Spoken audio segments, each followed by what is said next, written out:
Ms. Oxendine, Oxendine, yes. and Wilson, yes. Do we have communications with Ms. Hartness yet?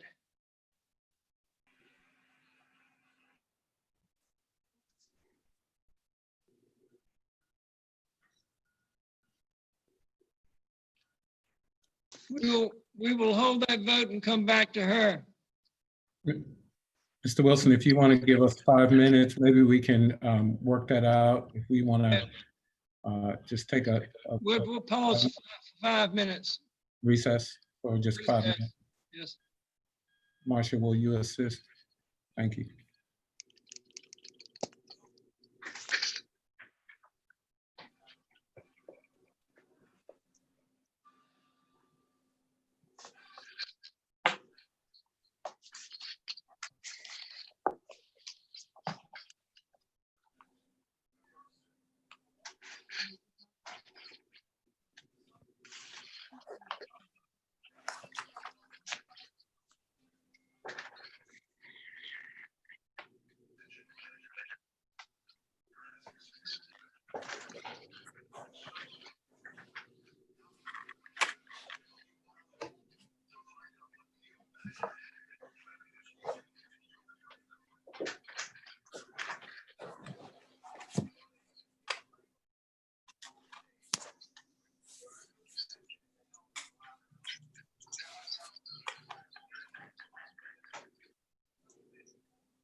Yeah.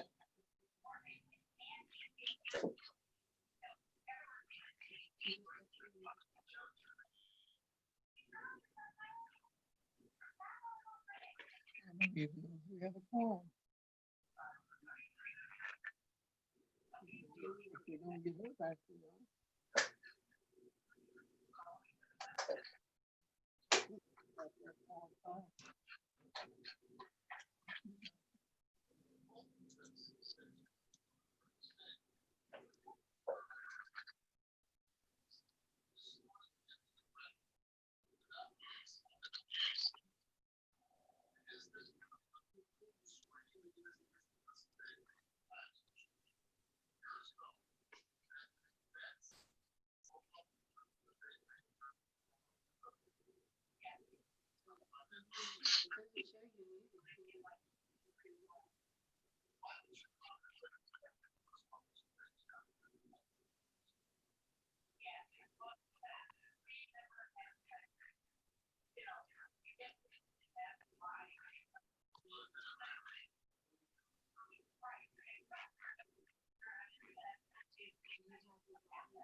Can she talk to us?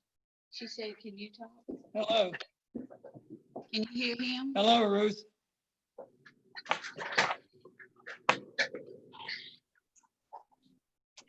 Speak so she can hear you. Yes.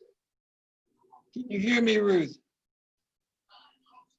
You can't hear him. You must have your volume. Okay, your video just went off.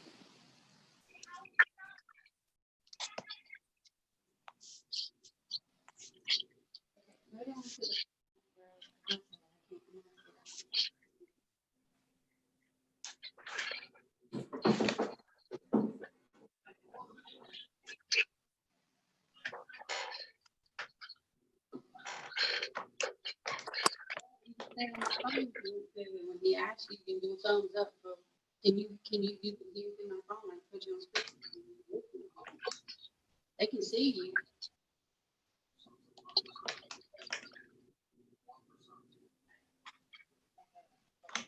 Okay, so you're on speakerphone.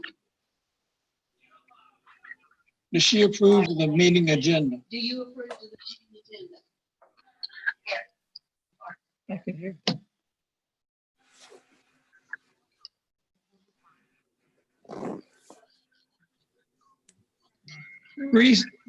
We're going to end the recess at this time and to call the board back into session. Do I have a motion to come back into session? Oxendown makes a motion to come back in session. A second? Gooch second. Any discussion?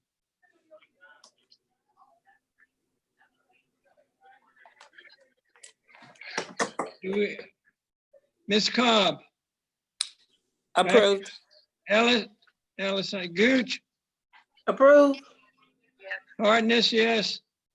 Oxendan Yes, and Wilson, yes. The board is back in session. Ms. Hartness, I need a vote from you on the meeting agenda again, since we're in session.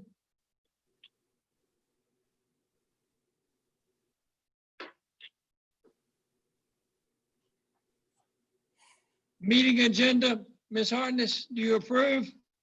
Yes. Okay, the meeting agenda is approved then. We have no recognition or announcements that I know of, and no comments from the public. Superintendent's report, Dr. Jackson.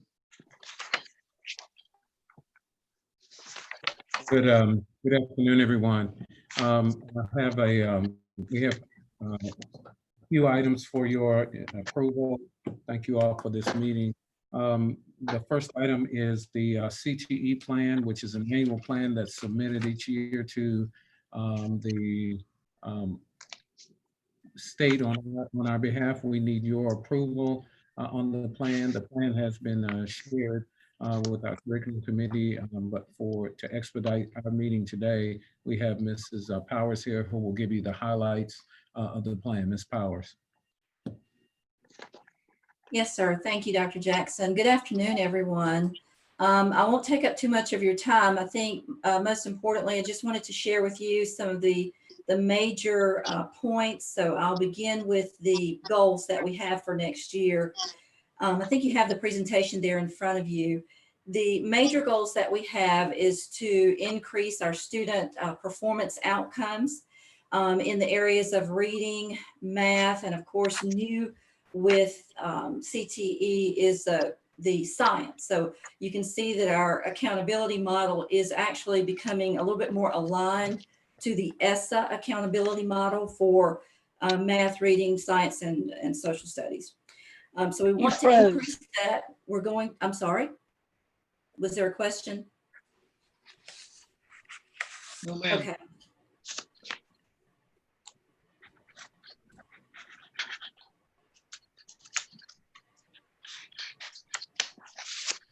Lost.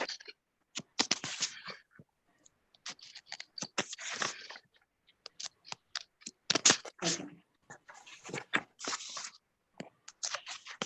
Okay, so we'll talk a little bit from this presentation. I see that it's been pulled up for you. So what we know is that we don't have student data from the 2019-20 school year, but in reviewing the 2018-19 data, We know that there were some things that we needed to work on, and I'll talk a bit more about that when I get to that particular slide. A few of the new initiatives that we have going on, if you could scroll up for me, please. Thank you. We are planning to expand our culinary arts program. We're doing that through the Cafe de Vance that was started, I believe, a year ago. We have actually added a mobile food unit. We're excited about that. It was delivered last Friday, so we'll be working on getting some of the things like licensure, insurance, and those kinds of things worked out in the next coming weeks. The core academic support that we're planning on supporting our CTE students with is through thinking maps to help enhance critical and creative thinking. Thinking maps can, be used not only in our CTE classes, but also in the core classes as well.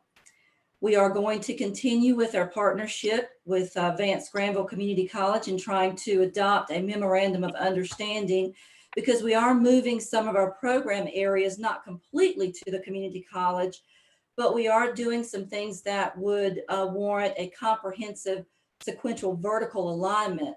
So for example, with Vance Medical Academy, our students are still able to take classes in the health sciences program of study, but once they get to the course that they would typically take at the high school that would end that program of study, which is nursing fundamentals, they would then take that class at the community college. So they could actually take nursing fundamentals at the community college, or if they chose to go in the direction of pharmacy tech, they could do that as well. And it would still actually be a program of study, and the student would be a concentrator. We began talking to the community college about fire and safety, as well as our advanced manufacturing program, which the Business Advisory Committee was very, very interested in having us add that program of study. We began those talks with the community college back in, I want to say it was actually mid-March, or no, before that, because it was actually before the pandemic. And we were to have a meeting to begin working on the memorandum of understanding in April.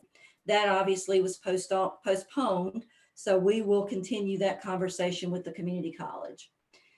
We do have courses that we offer in all 6 of the North Carolina programs of study. And I was looking at that, and I believe we have about 17 pathways that we offer in all of these programs that you see here. The next slide you see is gives you some information about our budget. The PRC 13 is our months of employment. And we actually had, I believe last school year, we had 245 months of employment. We did get cut for the upcoming school year down to 238 months of employment.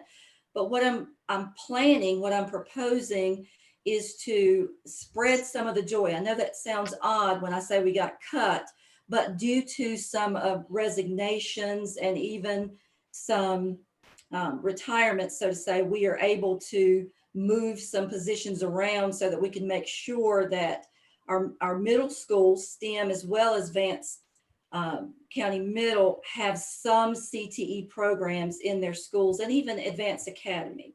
So I think that's a win-win for our district. Our PRC 14, which is our program support, you can see the budget there is a little over 67,000. One of the things I wanted to point out here is that about 85% of this budget goes back into the classroom.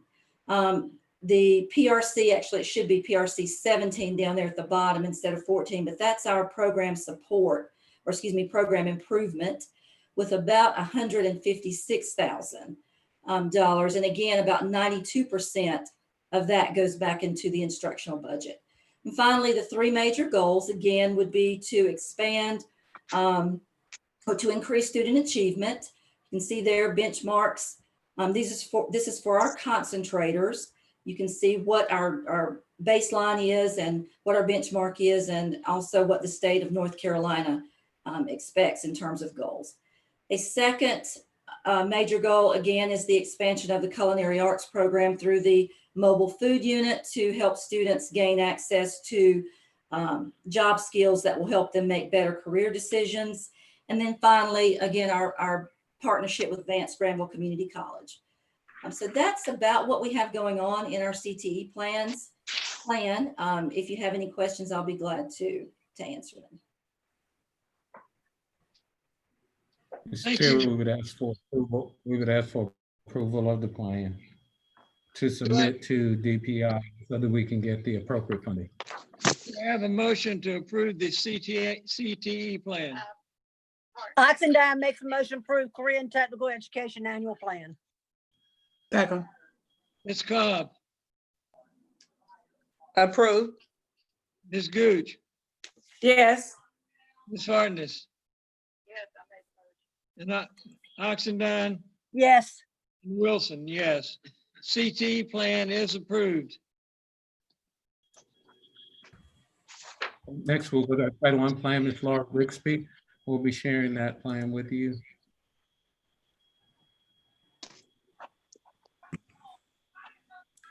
Good afternoon, everyone. Thank you for allowing me to come and present this to you today. So this year, for the allotment that we received from the federal government was $3,318,911. We did have a $1,060,528.49 carryover. So combined for this budget this year, it is $4,379,439.49. This year, in our plan and on this sheet, they did do something different this year in the CCIP plan that I do have to put everything in. We have a carryover line and we have the current fiscal year line. So what we did was we said everything that we were in the carryover line was going to be used for remote learning. That can go for computers, it can go for Wi-Fi connectivity, it can also go for professional development for our teachers and also for our parents. So for our administrative line, which is line 5, I think, Dr. Jackson, that is just to pay for the salaries for, line 4 is to pay for the salaries for the federal programs, which is 3 of us. For the professional development line, which is line 6, that line item would be paying for professional development for our Ready, Letterland, Keys to Literacy, iStation, and any remote learning professional development that will be needed. For line 8, for the homeless children and youth services, this would be used for transportation, not only for our bus services, but sometimes we have to contract with RAMAC to pick up children from outside of our county that have moved there. It is also for school supplies and uniforms. The foster care line, which is line 9, the $15,000 would be used for transportation and also for school supplies if needed. Line 10 for early childhood program. The right-hand side, the $700,000, that is much lower than it was last year. That's pre-K. Pre-K last year, the line item was 1.2 million. This year, because of our extra slots we've got from NC Pre-K, we are now down to 700,000. We are now getting 900,000, around that amount for from NC Pre-K with the new slots that we do have. The $100,000 on the left would be used for any pre-K through 3rd grade professional development that is needed for remote learning. Line 12 is the district-wide instructional initiative. That is for opportunity culture differentials. We do pay for 3 coaches' salaries, remote learning differentials, iReady, Letterland, and Keys to Literacy, and any other program that the county feels fit that they need that it will be countywide. The unbudgeted reserve is $330,000. We did put that there in case there is something that comes up with our remote learning that we do need to spend extra funds on that we did not know of at this time. So even though we started off with the $1,060,000, that we have spent we have everything itemized except for $66,238.47, which is not on this document. Part of the 1,060,000 is line 16, which is $636,871. That is, that was carried over last year that the schools did not use because of, we were not in school for the last 4 months. And that was mainly for tutoring and field trips. So when you subtract the 3 million allotment from the total set aside, which is the 2,500,000, we do get $723,911. With that and the carryover, $1,360,782.89 will go to the schools for their allocation. At this time, we are not, we do plan to give advanced virtual allotment, but we cannot do that until after July 1, because at this time it is not into Power School and we cannot put any type of amount in there for how many low income children that we do have at this time. So like I said, at this time, $1,360,782.89 will be going to the schools. Any questions? Mr. Chair, at this time, we would ask for approval of the Title I plan to submit to UPI for approval. We have- Oxendine makes a have a motion to motion. approve the Title IX program. Second, Cobb second. any discussion? Ms. Cobb, Yes. Ms. Gooch, Yes. Arnett and Oxendine made the motion, seconded it. Wilson says yes, motion passes. Ellis. Ms. Ellis, Yes. I didn't see you had joined, I'm sorry. Thank you. Next is the plan, Dr. Jackson. Next, the migrant plan, Ms. Kim Meza. You need to unmute Ms. Meza. I'm so sorry. Good afternoon, everyone. I'm sorry about that. I would like to present an overview of our migrant education program grant for 2020, 2021.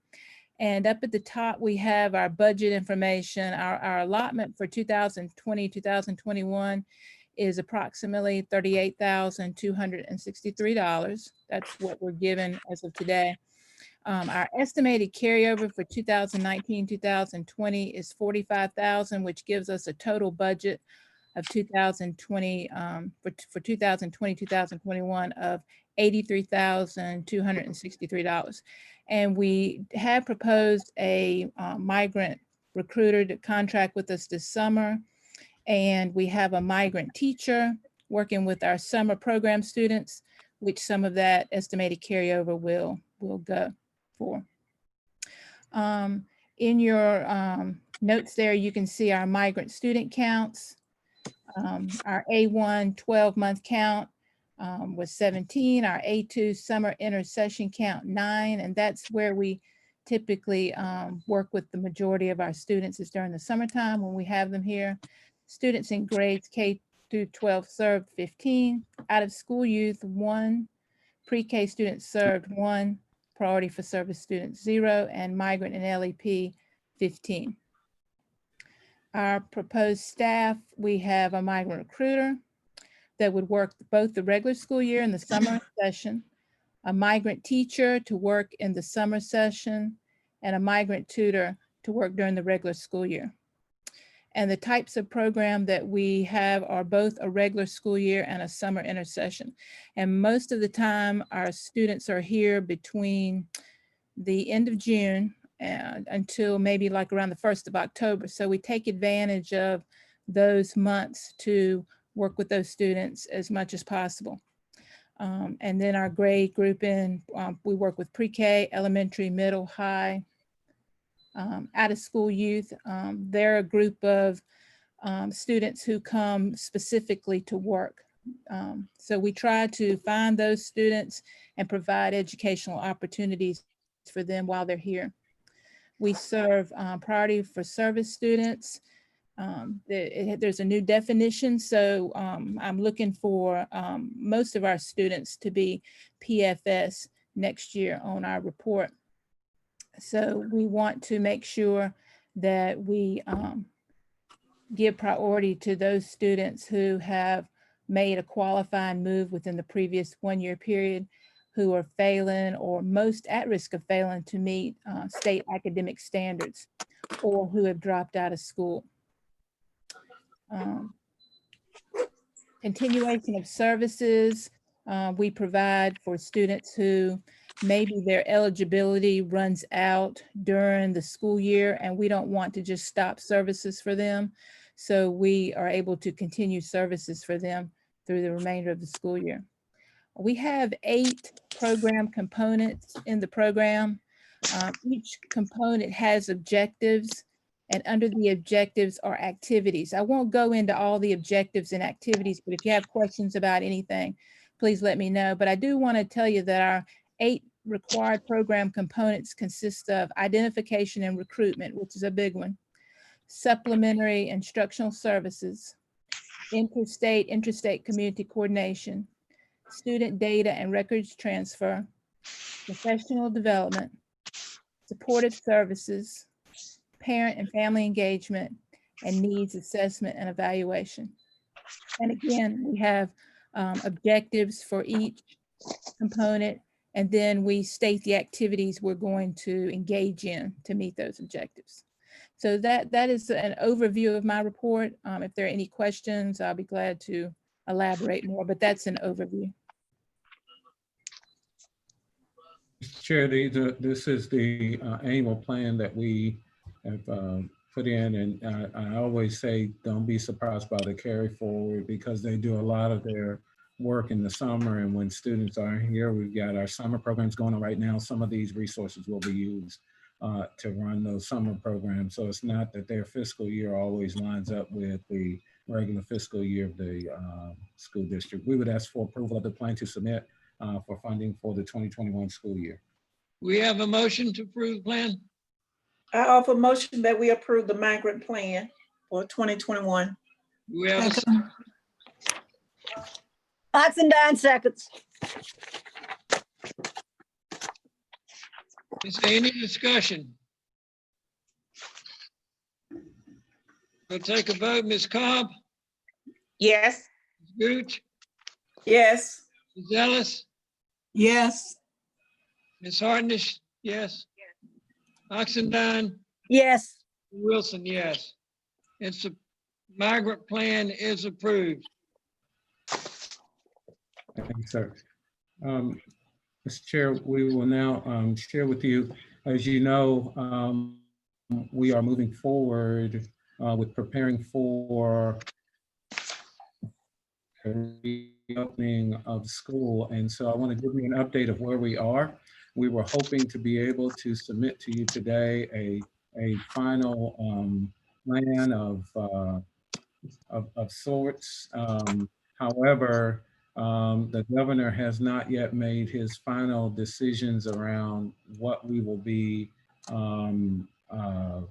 what levels we will be provided or be allowed to start at this point. So I will go through where we believe we are, and we'll say at the outset that we will need for the board to be able to give us final authority to move forward, estimated on July 6th. We still have some work we need to do, but I wanted to give you the benefit of our work as of today. And so I will begin. Can you see my screen? If someone can give me a yes, that'd be helpful. Yes. Yes. Okay. And I will not go into presentation mode. I'm going to use it in this manner. The first thing is the state, the DHHS and the state both released guidance in the last 2 weeks to help districts begin their planning process. DHHS gave the guidance for our health things, and the DPI gave us guidance for the instructional and educational things, and both were not mandates, but guidance in both of those. In each district, all 115 districts will have to craft their own individualized plans that will be aligned with these, but consistent with whatever the conditions are in your communities. So it means that our plan may be different from Granville, may be different from Franklin, depending on the conditions that are on the ground. I'll just share that the state board and the state superintendent sent these out. The plan is very clear in that we're required to develop 3 plans, a plan A, a plan B, and a plan C.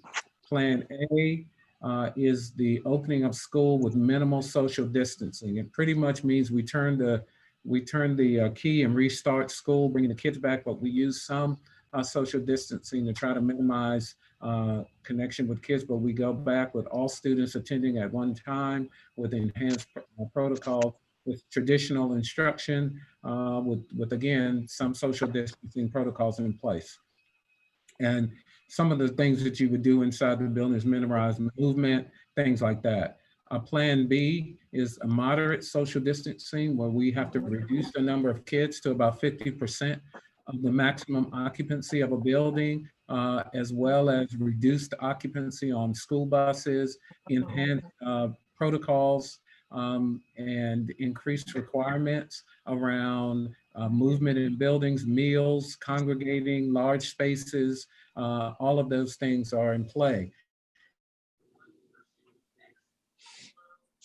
And that's your plan B with blended learning for all students, meaning they'll be in schools. Gave us multi to choose from, A through G were provided for us to select. And then the final one is reopening with Plan C, which is currently where we ended the year, which is remote learning for all students. Schools are closed, the buildings are closed, but students attend remotely, and we provide digital and remote instruction for all students. As you know, we had once we got the guidance, we've had a cross-functional team that's been working for quite some time, trying to address areas in each of the 6 domains around facilities, instruction, technology, communications, student services, human resources. We've been meeting with principals throughout this entire process.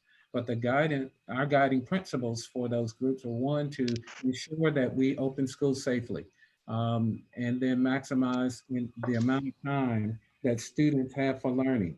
And while social distancing and keeping everybody safe from a health perspective is important, our core work is teaching and learning. And so we have to determine how much time we can really devote to teaching and learning outside of all of the work that we're going to have to do with social distancing from the minute a child gets on a bus, technically from the minute they leave their home until the minute they go back. And then ensure that all students receive the necessary support, meaning they have the technology, connectivity, social and emotional support, as well as making sure we're meeting the needs of our special populations, EC, AIG, and ELL. Then we want to make sure we provide support for staff to prepare. This is a new dynamic and paradigm for our teachers. And so one of the things you'll hear me say before this is over is we have to engage our teachers to begin, once you give us some guidance around preparing and making sure they're ready when we're willing to take students back under whatever plan we select. And then we want to provide clear and timely communication to all families. We have gone through each of the plans, and we tried to look at what option can work for us, what will they look like in the individual buildings. And we did these exercises with our principals on 2 separate days, face-to-face here in our building. What are the benefits for students, parents, and staff based on their lens, and what are the challenges? And from that, we've been able to narrow down those things that we can do.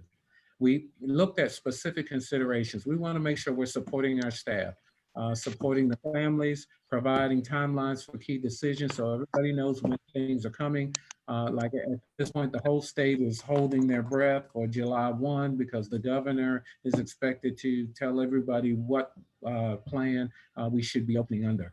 Reopening scenarios, which we've been taking a look at, looking at our budget, looking at our school board policies, and then making sure our communication plan is in place. What's driving all of this, and the health data is what I really want you to see. Again, we've been tracking, and this is just for June. And so from June 1st until this past Friday, we've seen from 323 positive cases up to 489. So that's approximately 150 cases in a 30-day period.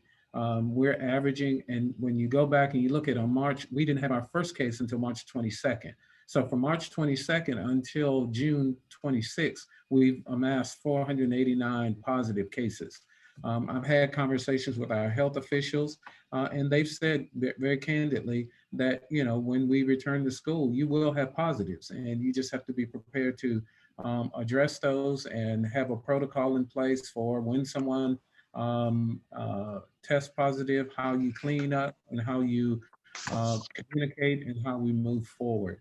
And so what we did was we tried to then try to gather some information from our parents first, so that when we sit down with our teachers, we have the benefit of our parents' information, and we've talked with our principals, so that because teachers are going to be on the ground, we really want them to be able to have the benefit of both sides of that coin. And so we put out a parent survey, and this is partial data because the parent survey will not be completed until tomorrow at noon. I'm sorry, midnight. And correct me, I think it's tonight at midnight. But the date is posted. But right now, we still have some time that people can complete this survey. And so as of the time I pulled this data, which was late last night, and I've even seen it today where we almost had added an additional 100 responses. We've had responses from every sector, pre-K through early college, from our parents, and every school has had responses, and those continue to grow. Again, I wanted to give you an idea of where the information is coming from. But based on the information that we have received so far, our parents have been pretty clear that their first option is remote learning. And we asked the question, which option do you believe would be in the best interest of your child? Please rank the option. Knowing what you know today is the context. Most of them have said their first choice is plan C, remote, and their second is plan B, and their third would be returning with minimal social distancing, understanding what they know today. We asked parents if they returning to school face-to-face, if conditions remain unchanged, how likely are you to allow your child to return to school for face-to-face instruction? And we had approximately 46.6% of those who responded at this point, and we'll give you final data once we close the survey, but initially it was about 46% was saying that not likely, and 19% said they'll seek other options if things don't change. So we're talking about 60% of our families saying that they will look at something else if the conditions don't change and we return face to face, they're going to want another option. We asked them, did they need support with virtual learning, and would a parent training be something they would be interested in? And remarkably, 86.6% of our parents said yes so far, and that could go up or could come down slightly. Then we wanted to know, will you need meals on remote instruction days? And 52% of our families said no.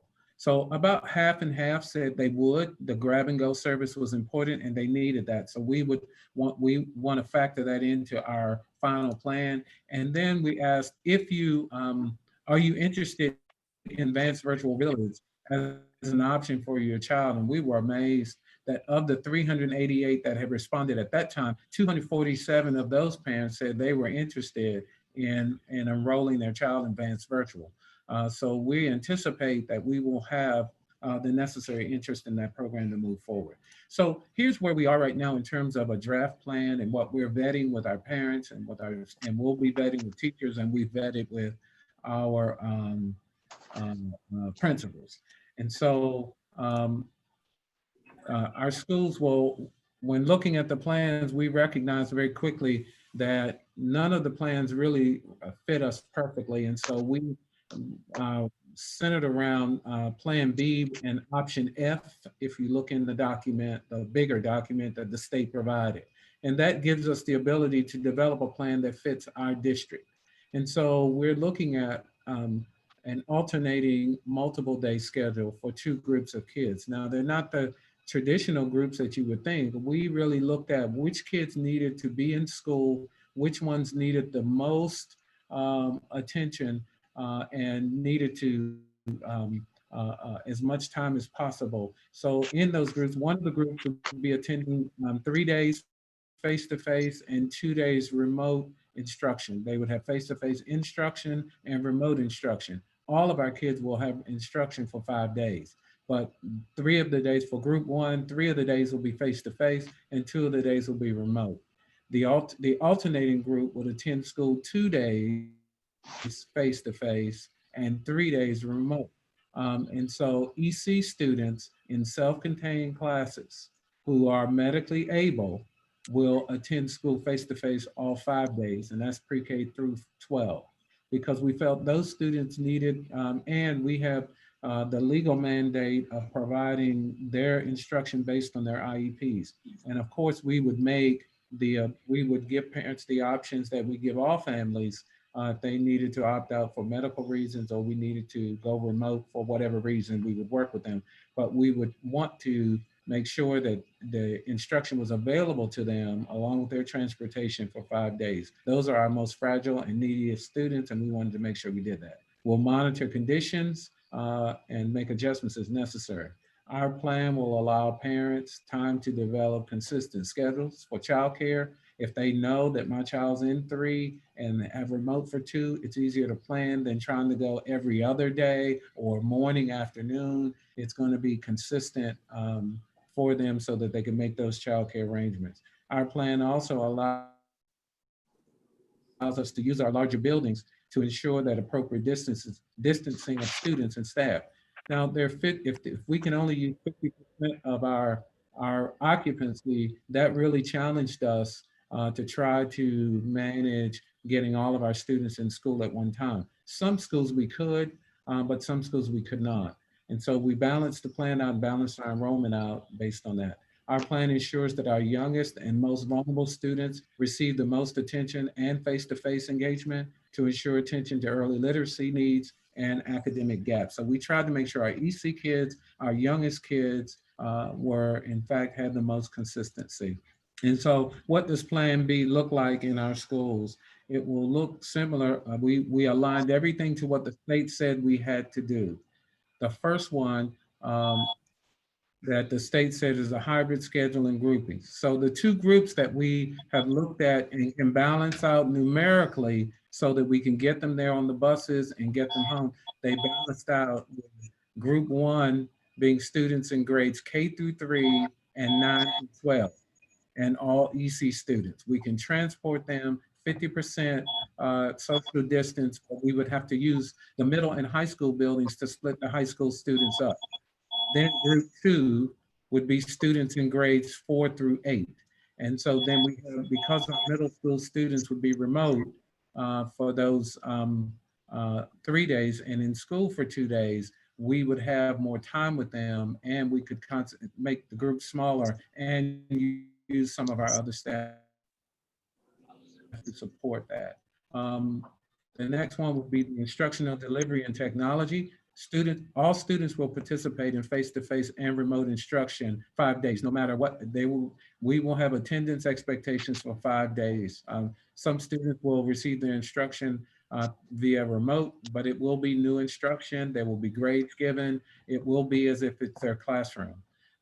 We have been able to secure enough devices to operate one-to-one this coming year through the generosity of Lenovo, and also through our COVID relief funds. We've been able to pull those things together. We have secured a mobile hotspot for each bus. So we have 85 mobile hotspots that we can strategically deploy throughout the community to allow access for students who may not have access at home. So once we know where those dead spots are, we can strategically park 1, 2, even 3 buses in those areas for periods of time to make sure our students can get online when they're outside of school, especially during remote days. A standard learning management system will be required for ease of use, PD support, and ease of use for parents. So we don't want each school having a different learning management system, because parents are going to have to cover this with every child across elementary, middle, and high school. Our MCLs will be tasked with supporting remote instruction and providing personalized PD for individual teachers, grade levels, and schools. Digital content will be vetted at the district level and support provided for resources that are aligned with grade level content standards. We want to make sure that if we're doing something remote, we want the content that we're using to be lined up with that so that we can, in fact, say that the kids met the grade level standards. And then intervention content will be available to students 24/7, 365. And that's available right now. And it's always been, but iReady will be available K-8 for all of our students. And then professional development will be designed and delivered to staff, and we're partnering with the Friday Institute. Now, this is what the schedule will look like for our Plan B option. And again, Plan A would be everybody coming back socially distanced. Plan B draft would look like something like this. And again, we're still gathering feedback, and we've got other groups we want to get to, but K3 would attend Monday through Wednesday. So if you see the schedule here, Monday through Wednesday, and then they would have remote instruction, meaning they would still have school, they would have to log on for 2 days. Our ninth grade, 9 through 12, will have the same schedule. The only difference is we would have to split them up to accomplish the 50% density for those 2 buildings. So 9th and 10th grade students will have their they will have classes held at Vance County Middle, and 11th and 12th grades will be at the high school. Our EC kids will come to school every day, and we will cluster where most of the self-contained classes are. We have 1 or 2 that we may have to move to these sites, but they will be there every day.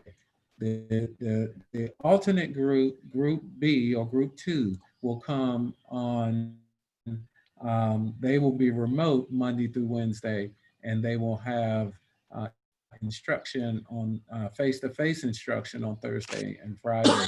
And when we see homeschool right here, it means at their homeschool buildings, not that they will be homeschooled. This means at their home building, so that no kids are changing buildings. The only change in buildings will be for the high school students, and we will split them 9-10. When we look at what classrooms might look like, with the 50% density in Plan B, we can only get about 12 students per classroom. That's our challenge, getting the students in classrooms. So when we look at the smaller classrooms, you're talking about, and we've talked with architects, they've told us that it's best to seat them in triangles so that you get more space. When you look at the larger class,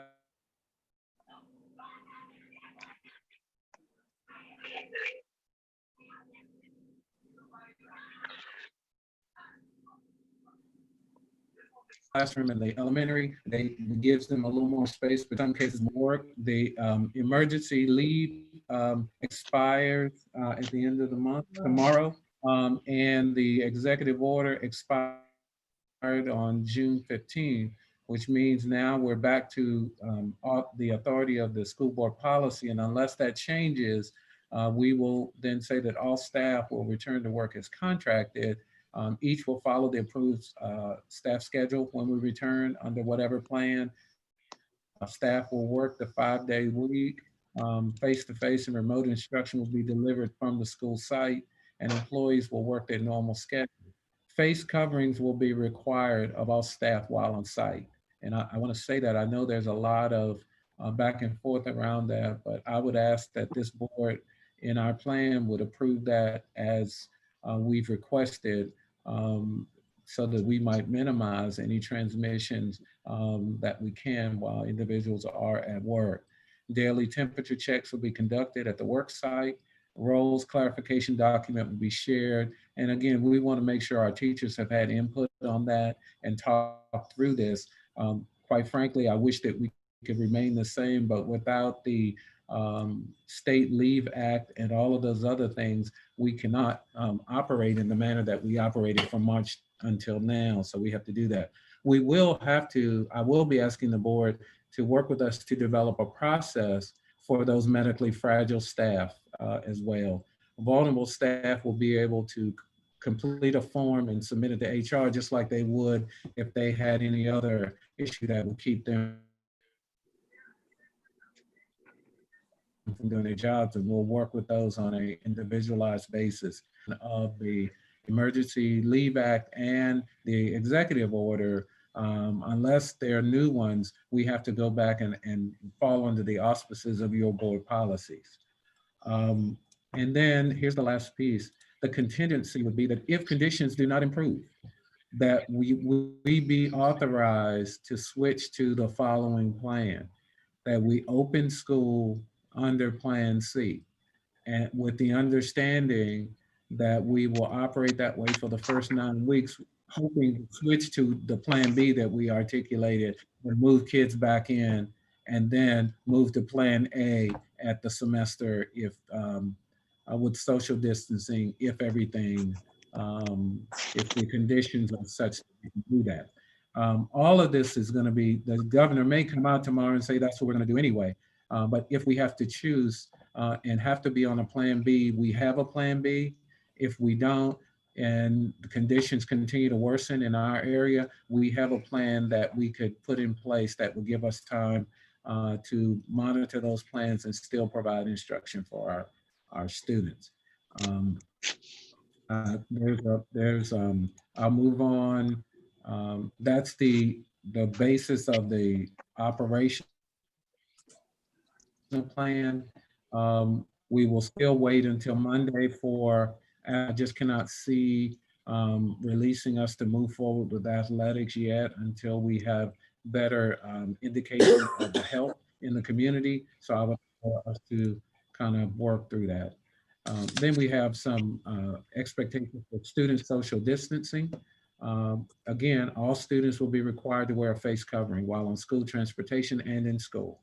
All students will be temperature screened upon arrival to school, and that we set 99 as the benchmark. The CDC has said 100, but we want to be extra cautious in this regard and not wait for students to have full-blown symptoms if we can avoid it. So 99 is kind of a red flag for us to at least screen that student a second time to make sure everything's okay. 6 students will need to be immediately separated and parents contacted and they sent home. And students will be in groups of 12 and will remain static for most of the day. I want to go back for the social distancing piece and really say that one of the things that we recognize is going to be a challenge is checking temperatures at the bus stops. And so kids will, that's why we're saying require everyone to wear a mask while they're on a school bus, even though we have fewer kids on a bus, so that they can, when they get to school, they can in fact be temperature checked there. Because for us, we just can't see without adding more staff how we can appropriately temperature check at the bus stop and still get kids to school in a reasonable amount of time. Because what you'll figure out is that buses will be important for them. In terms of health and wellness, we will have a nurse at every site on every day that we have reduced kids here. Social workers will be there, counselors on every site. We will provide shields for our frontline staff, nurses, custodians, bus drivers, and receptionists. Again, I will say over and over again, required face coverings, assigned seats in classrooms, assigned seats on buses. The cafeterias cannot be used, and gymnasiums and auditoriums will not be used. And then we will have one-way halls and clearly marked entrances and exits. The next piece deals with social and emotional learning, making sure that counselors are providing classroom guidance. Our kids are going to bring trauma back to school, and we need to be ready to support them. But we also know that our staff will bring trauma back. And so our EAP program, we've already talked with our provider. We want to make sure every employee knows that they have that benefit and that if they need to use it to support themselves and their families, they can do that. And then our school behavioral health team will be ready for them. When we look at operational changes, some of this will be redundant, but when we look at how this could be how entrances to our schools look in terms of single lanes where your traffic is only going one way, our facilities will be clean on a regular schedule. We're going to leave the furniture in classrooms because in some cases, we've been told that's a nice barrier, having just them off with tape so that kids know that there's a separation between them. And I want to do that. Our arrival and dismissal protocols will require when kids arrive on buses, they will no longer be allowed to congregate. They will sit on the bus until they're released, and they go straight from class into the straight from the bus into classrooms. On a bus, a 66 passenger bus, if they allow us to do one per seat, we can get 22, 23 kids on a bus.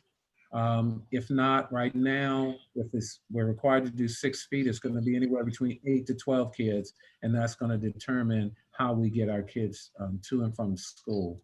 But most importantly, the buses will be disinfected every day in between when kids are dropped off and when they come back for the return home. If a bus transports a sick student, we're going to be required to take that bus out of service. But Kevin has assured me that we have some spares that we can rotate into the fleet if we need to. I'm looking at what it would take. We're going to give our drivers the shields on the buses, but I'm also concerned about our frontline employees, the receptionists. So we're looking at a plexiglass shield that we put in front of our receptionists so that when the public comes in and meets them, there's that barrier business system. In terms of child nutrition, when kids arrive to school, they will get their grab and go breakfast as they enter the school building, and then lunch will be delivered to their classrooms. We have plans for this, what's called a backpack meal pack. When kids go home, if we're using option B and they go home, the kids who are there 3 days, they will leave with a 5-day, will leave with a 7-day meal pack that will bring them back. And you can see what those meal packs look like. While they're in school, those who get the hot meals, we have to purchase the carts. The carts, we will need multiple carts to help us get through this. Those carts we're gonna need approximately 100 at about $2,500 a cart. So that's unanticipated funding of about $250,000. And then the last piece is managing the fear factor. The Vance Virtual Village, again, we've got 250 parents who said they're interested, and we know that's going to grow, but we may need to consider a different start date for the virtual academy just to give us enough time to make communication, making sure that every family, we have to treat every family as if this is their first year in school because it's so very different. We're looking at ways to do that. And so we're looking at virtual parent nights, principal messages, Blackboard messages, social media, and school web pages. One of the questions we asked in the survey of our parents was how much, where they got their information from the Blackboard calls. The ones who responded said those were very important. So we know we want to continue that, but we want to look at enhanced ways to do that. And so finally, our next steps will include the announcement that will come from the governor on July 1, which is tomorrow. It could come today, but we're told July 1. And then we want to collaborate. We want to finalize the data with the parent survey. Our plan is to then begin conducting focus groups with our licensed and classified staff. So that then we got some data points. We've got the state plan, we've got principals have weighed in, and now we want to really get our principals and our classified folk to have their voice at that point. Make adjustments and then forward the final plan to the board for consideration. And then we're going to need your authorization. We need you to authorize moving forward with either plan A, B, or C, depending on the governor's read, whichever one we're eligible. So the caveat is you can always go more restrictive than the governor recommends, but you cannot. The governor says that Vance County is on a plan A. We can only execute plan B or C. If the governor says Vance County or the state is on plan B, we can only exercise C if we want to go more restricted. But if the governor says C, we can't, or B, we can't go back to A. We can't, if he says C, we can't go back to B. So depending on what he says, we'll determine what our options are. But once we do that, we will need to have a formal call meeting, either virtually, for you to take action to authorize us to move forward. And then we're going to communicate. I did a video taping just before this meeting, preparing the community for this information. And then we have to prepare after that. We're going to have to plan, and it's going to be a lot of work. And so we're going to make some mistakes, and all we ask you to do is to give us some grace as we do that, knowing that we're trying to do what's right. And so finally, here's the quote that, I shared: we're in a long, dark tunnel at the moment. When we emerge, our challenge will be to not proceed exactly as before, but to reflect differently on what we have experienced and take a sharp turn in education and society for the better. Andy Hargraves. And so that's our thinking right now. We have those plans that we can work through. If we're on the right track, we ask you to tell us. If we need to go back to the drawing board, please let us know. But that's kind of where we're headed. We have the best team in the world working on this, and some of the smartest people giving us their best thinking. But I wanted you to understand where we are and what we'll need from you. Mr. Chair, that's my presentation. I'll take questions at this time. Sir, that was quite a briefing you gave, and we've got quite a problem lying ahead of us. I'm here to say you don't have to separate the little problems from big problems, because there are no little problems. Yeah, it's going to be tough. I have a question. Questions at this time? So I have a Yes, ma'am. question. Yes. Will the school day be a full school day?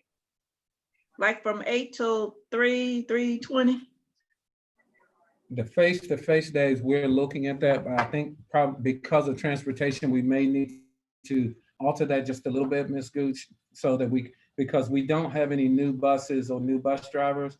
And that's one of the things that I really want to work through with operations. But I think our initial planning and staff give me a nod. I think we looked at, there's some about a 30-minute difference between the elementary and the secondary. So there may be some slight shifts, but not major. Okay. They'll still go to school approximately during the face-to-face time. Kids on that we don't anticipate, but in face time with them as we can get. But remember, we have to manage and be respectful of the contract day of our teachers that we laid out for them as well. Sorry, in your brief, you ruled out using gym space. What is gyms be used for something else besides gyms, or just not to use that space at all? Yeah, let me go back to, I think that was Mrs. Gooch's question about our school day. Thank you, Dr. Bennett. The elementary, we looked at 8:30, 2:30, and the high school, we looked at 9 to 3:34, somewhere around there. We're gonna have to balance that out. One, because of, and that gives families the opportunity to, if they need older kids at home longer in the mornings, to look out for younger kids, vice versa. I'm sorry, Mr. Wilson, you were saying about. I'm sure gyms won't be used for gyms and PE, but can that space be used for anything?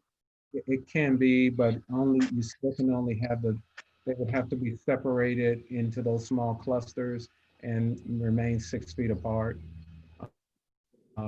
Clearly you might be able to get, 2 groups in there, but they can't be 2 You could move desks, groups working corner to as a corner. unit or all together. Classroom space. You can, and we may have to use some of those spaces to accommodate the students, particularly media centers and cafeterias. We can use that floor space for instructional space as a teaching station. I have a question. Yes, ma'am. What will PE do? Well, they would still have to offer PE, and they would have to do it in most cases, socially distanced with kids with masks on if they can. And it may be that they're outside, or they may do other kinds of activities that are less, that would not involve, some of the things that we would do. I think we're going to have to be creative and lean on the expertise of the PE teachers. I know they're gonna have, if you use the gym, they would definitely have to go outside. But Yeah. I was thinking also, if they had to use the gym, there wouldn't be any extra classrooms for them to have help. Yeah. So Well, it's gonna be a, right. And Yeah. that remember, we're talking about 50% density too. yeah, So a class will be 12 kids. But the days are gone when I can put 2 classes or 3 classes in PE. I know. Yeah. And so smaller sessions in the multipurpose room if spaces will allow. So it could be that we rotate 3 kids at a time out of the classroom and just have shorter spurts of PE instead of 40. We're going to have to think totally, we're going to have to think differently. It's not going to be what we are used to, I can tell you that. But I'm going to lean on the PE teachers and the music teachers and the art teachers to really talk about what's going to work out better. It might be a different model and a better model. I don't know. Well, the recreation department was using social distancing with aerobics. And you have a big screen in the gym, so that's a great thing. So they could definitely, there's a lot they could do. Sure. We just don't want them around. And again, if we're talking about face coverings in the school, we will have the opportunity to do some things as long as folk are adhering to it. And that's my concern. And I think that's where we really need this board to be very definitive and intentional about the face coverings. And I've used the analogy over and over again. Not everybody's gonna like it, but not everybody likes wearing a helmet, and we never send them out on the football field without pads and a helmet to play the game. So we've got to be very intentional about that so that our staff's not put in a place of trying to enforce something that's not enforceable if without the direct authority and given to us by this board. I think we want to have that so that we just think that I talked with our hospital administrator this morning, and that's the one that we've got to get so comfortable with wearing the face coverings. That's going to be, and that's going to be a while until we can get. This is going to be a long haul issue. I think we keep thinking that somehow this is going to turn off tomorrow. I think we've got to be honest and say this is going to be longer than we think, and we're not going to be able to just do it for a couple of weeks. We're going to be in this for a while until we get a vaccine and can honestly say that every kid is covered. And I would be less than honest if I prepared a workforce and a school community for anything other than that. I think we've got to be honest with people. This is going to last longer than through September. We've seen it go down in May, and now it's raging. I don't anticipate that they're just going to stop doing that. And not only that, the science says that the virus is mutating. So we don't know. I'm not a scientist. I'm an educator. But I know right now we're talking a lot about science, and I really wish that we could talk about kids and how we're going to teach them. But right now we're talking about how we keep them safe, how we keep them healthy, and how we keep employees healthy on the front lines doing the jobs that they love doing. So we've got some work we've got to do, but I'm going to need you all to be very intentional. Well, I love the work you've done. I think you've done an excellent job. Margaret, I think you're doing an excellent job too, but you have a job that's cut out for you, all of you. About giving us the This support sounds, around your absentee. this is really going to be hard. I know you guys can do it. It's going to take a lot of planning, but I trust my superintendent and the teachers that work for you, that you'll get the job done. And as a school board member, whatever you need me to do, let me know. Thank you, Ms. Ellis. Mr. This Chair. is Cobb, and I too agree with all that's been said. And if there's anything that I can do to be of any assistance, please feel free to let me know also. And I'm just very, very elated about the wonderful job everyone is doing. You all are a great team, and thank you for everything. Thank you, Ms. Yes, yes, thank you. There are folks, I told the staff the other day, I can't, going through this has been very difficult for all of us. But I can't, if I had to go through it, I'm glad I'm having to go through it with them. Because they have just been fantastic in terms of just willing to just go to the mat to do what we need to do. And so we got a lot of work to do. We got to get our teachers, I'm trying to give them a chance to breathe. They just stopped a week ago. I'm trying to give teachers a chance to breathe. I've asked the senior staff to take this week to breathe. And then, so on the 6th, we're going to need you all to say yeah or nay, where you want us to start. And we'll be as definitive as we can be. We thought we had good information until yesterday, and we keep having all these meetings where we get new information that changes everything we thought we knew. So it's a moving target. So Mr. Chair, that's my report. And as of right now, with your with the board's authorization, we will continue down this path and be prepared to ask for your ask for approval of a recommendation on Monday the 6th, either by phone or by a special meeting. I'll let you know by tomorrow. Speak. Ms. Hartness? Yes, can you hear me? Yes. Okay, I just thank Dr. Jackson for the hard work. I'm very impressed. I think we all are, Ms. Hartness. They've done a tremendous job. Yes, I would also like to thank Dr. Jackson and his team because they are doing a wonderful job. And I've listened to some other people talk from other counties, and everybody is trying to decide what's best to do. But I think you have worked hard and you have good plans, good ideas, and hopefully they will work for Vance County. So thank you. Thank you, Ms. Good. Yes, thank you for all your hard work. Thank you, ma'am. Mr. Chair, we turn it back over to you. We now go into our committee meetings and personnel. Ms. Burton didn't have a personnel meeting, but she asked that we consider the personnel list that she's included in your book and approve that. Do I have a motion to approve the personnel list provided by Mrs. Burton? Motion approved.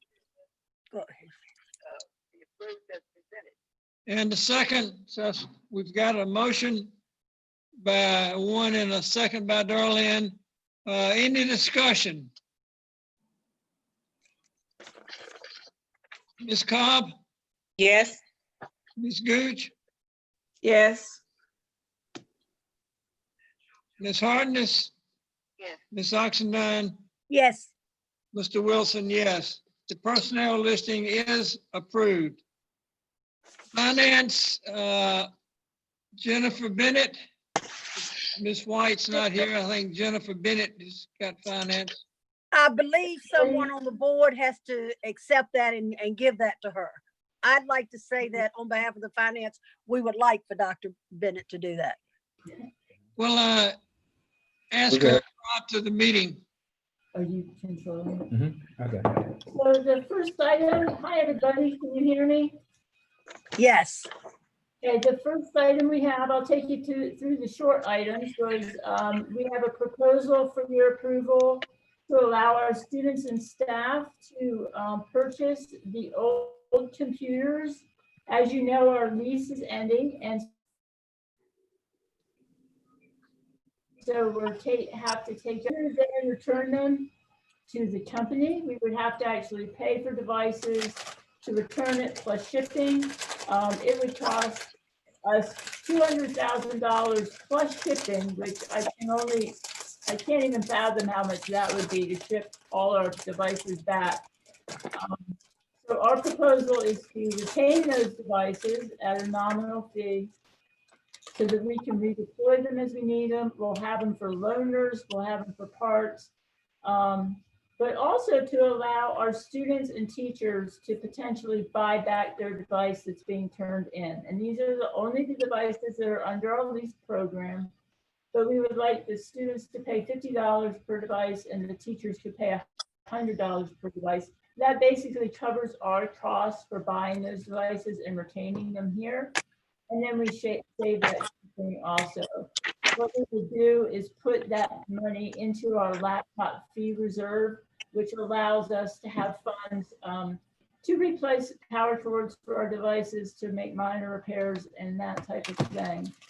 So we're just asking for your approval to allow for that purchase buyback. Given the times, it would be nice for us to offer this to the students and teachers to help also ensure they have a device at home in addition to the device that they would get with the newer device. So we're asking for approval of that. Is there any questions? You want that in the form of a motion to retain the old devices and to Allow visual. teachers and students to purchase old and retain the other. Okay. Oxendine makes a motion to, the proposal for the students and teachers to purchase the old or return the others. Do we have a second? Cobb second. Any further discussion on the issue? No discussion. Ms. Cobb? Yes. Ms. Gooch? Yes. Ms. Harness? Yes. Ms. Oxendine? And Mr. Wilson, yes. Yes. Ms. Our Ellis? next item is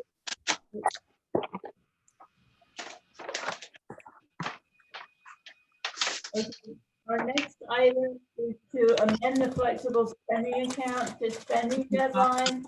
With the COVID crisis, many of our employees have not been able to go to the doctors.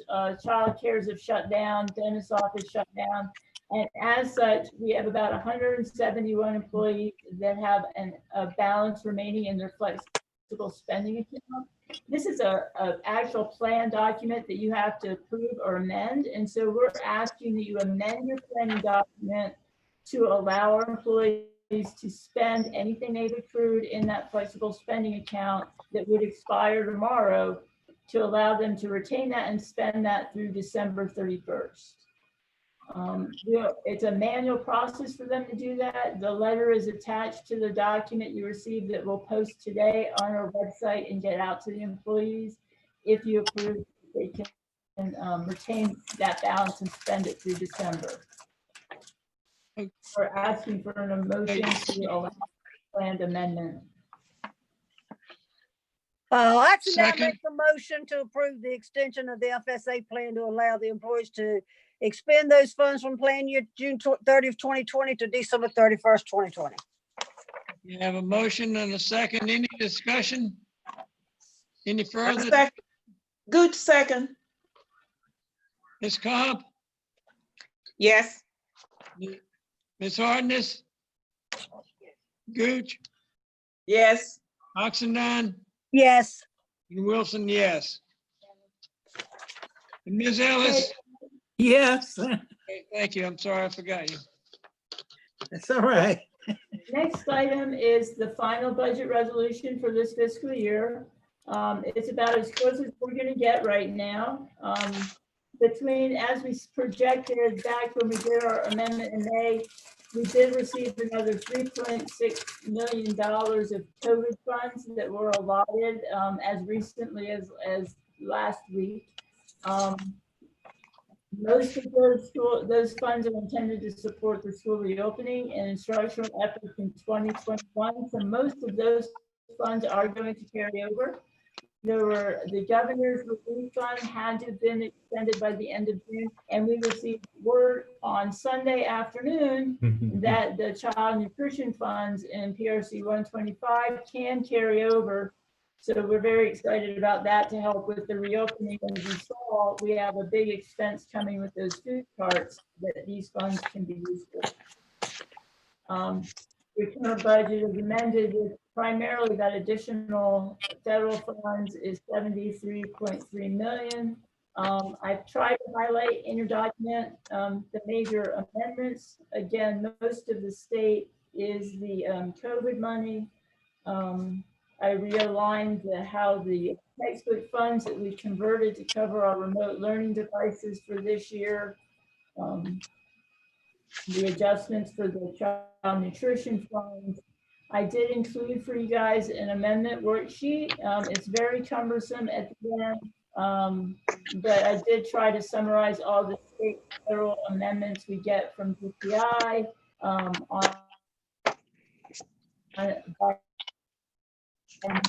and I also put data on the DPI website. If you're ever interested in seeing that, you can see it not just for our school district, but for all the school districts. In the local funds, we adjusted the fines and forfeitures to ensure that the amount you designated out of that larger payment this year would carry over to fund balance. So I have made sure that that is accounted for appropriately in that budget. So that's the biggest change in Fund 2. Fund 3, or federal funds, again, the biggest change in there is the 2.7 for COVID. We did try to make sure that as much of our federal funds would roll over this year as possible to help with that reopening plan, and that was by design. So please don't feel that when you see a final expenditure report and we have higher than normal carryovers in federal funds, that was by design so that we have the flexibility to use those plans for the reopening. Child nutrition, it just reflects that accounting for how that their COVID relief fund and some adjustments we made to state funds needed to be accounted for between the last amendment and the defense fund. So there's some minor changes to align the grant revenues appropriately. Your capital outlay funds, and again, we tried to do our best to retain as much of that as we can in anticipation of what we might need next year. And I have provided those other supporting documents. I did go through all of these documents and sign a packet with Ms. White on Friday, and we had no other significant questions. So I respectfully ask your approval of the final budget resolution for fiscal year 2019-2020 and take any questions you might have.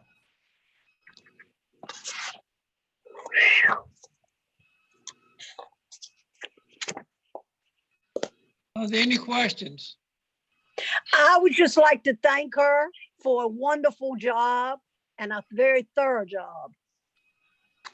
Thank you, Ms. Sindani.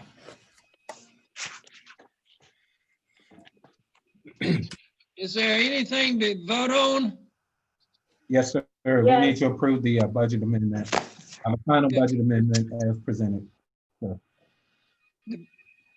I have a motion to approve the budget amendment as stated? So moved. Margaret Ellis.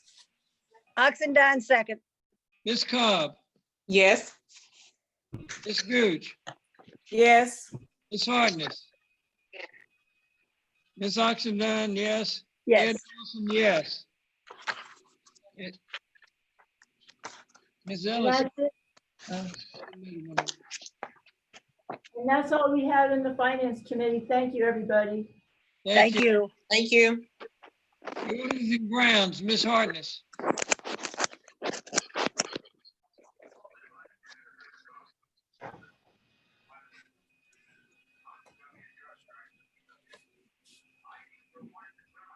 Ms. Hartness.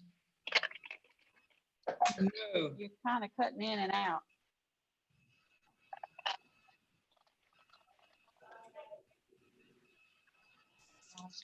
Steve, Kevin.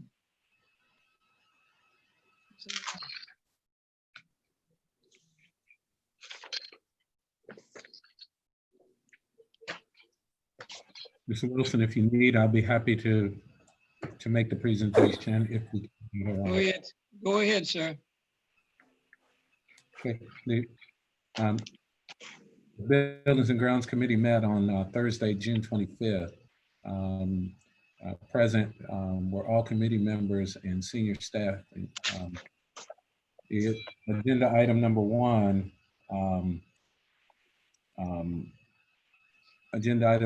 was the summer cleaning schedule presented by Mr. Purdue. He updated the committee on the status of summer cleaning and deep cleaning of all of our buildings. We're using all of our staff and rotating through buildings. They should be completed by the end of July with our early start schools prepared to begin on July 31st.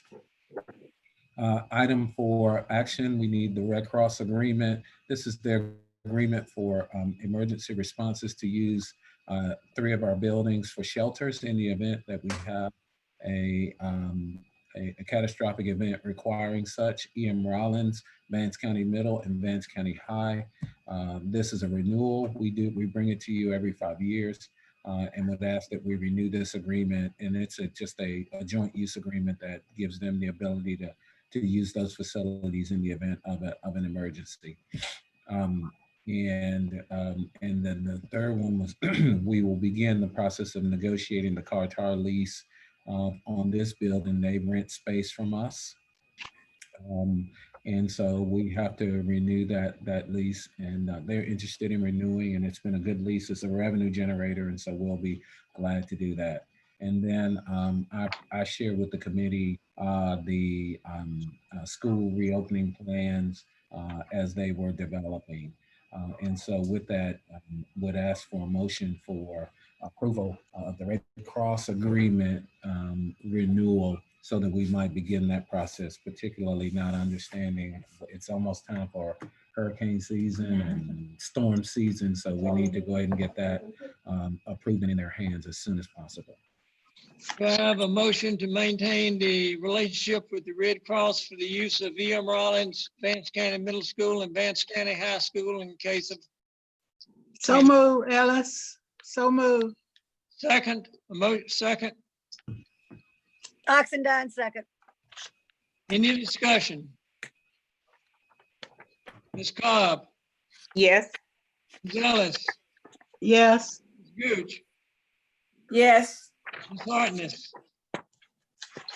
We have communications. Oxendine, Yes. Wilson, yes. Maintain the relationship with the Red Cross.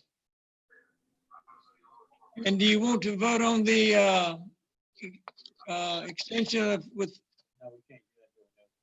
Okay, We're not ready for the Cartar lease yet. okay, We're not good. ready. Thank you, sir. That concludes the minutes. I hope I did, for Ms. Hartnett, I hope I presented it well. Thank you. You did a good job, sir. There was no policy meeting. The curriculum meeting, we were briefed by Mrs. Powers, Mrs. Massa, and Ms. Rigsby on the education plans, and Dr. Jackson briefed those earlier, approved the three educational plans. Community and business relations. Ms. Gooch, you had no meeting?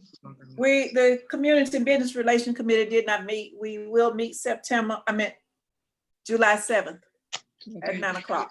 Thank you very much. Is there any new business? I have none. There's none. Okay, recurring items, no overnight field trip. Out of county transfers, we had 3 transfers in and 1 transfer out. Do I have a motion to approve those transfers? So move, Ellis. Second, Good second. Oxendine, second. Ms. Cobb, Yes. Ms. Ellis, Yes. Ms. Gooch, Yes. Ms. Hartness, Ms. Oxendine, Yes. and Mr. Wilson is a yes. And also I've been handed a note here. It says the superintendent needs to report on the international teachers. Executive order, I guess. My apologies for leaving that off. Mr. Wilson, just want to alert the board due to the executive order signed Coming in broken up. at the federal level last Monday, yeah, ending all JVs, our teachers could potentially, and we believe will more than likely be delayed, simply because the J visas are being challenged and they have to, in fact, the embassies are not even processing them as a result of the most recent executive order. This places us at a great disadvantage. We have approximately 15 teachers in wait, and they are math and science teachers at the middle and high schools. And so as we wait for that, I wanted the board to be aware of that, so that if we have significant vacancies, we had already hired and they have contracts. So we're hoping that's going to work to their advantage, and that they will be allowed to come simply because they had already committed to contracts and we had already committed to them. I have had meetings with our local delegation, and we'll be meeting again tomorrow with the staff from our federal. I've met with the congressman, and I've met with both of our congressmen, and I've also will be meeting with the senator's office tomorrow to again ask them for any assistance and relief they can provide in security, so that they can be here in country schools. Just wanted to make you aware of that. Thank you. Do we have any new business or recurring items? I'm sorry, I've already been over that. I have a Other than question. did you all done that? Yes, sir. What is your question, Ms. Oxenden? Do we have to take action on the July 13th school board meeting? You actually do. You have a date on the calendar. You've not typically met on the 13th. I would like, if you all can meet on the 6th, to just deal with the reopening issue and make it a single meeting issue, if at all possible. That would be helpful. And then we'll do our very best to push everything else to your August meeting so that we don't have to bring you back in. But the 13th, we can stick with that. That's the date on the calendar, but I would respectfully ask, simply because we need to move forward with reopening, if we could do it on the 6th and make it as quick as possible, I would appreciate it. But So that's do up we to need you. to make a motion to change the July 13th meeting to July 6th? Yes, ma'am, that would be helpful. Best. I'd like to make a motion, we change the July 13th meeting to July 6th for our school board. Do we have a second? Cobb second. Any discussion? Anybody that's here now knows they won't be able to be here the 6th.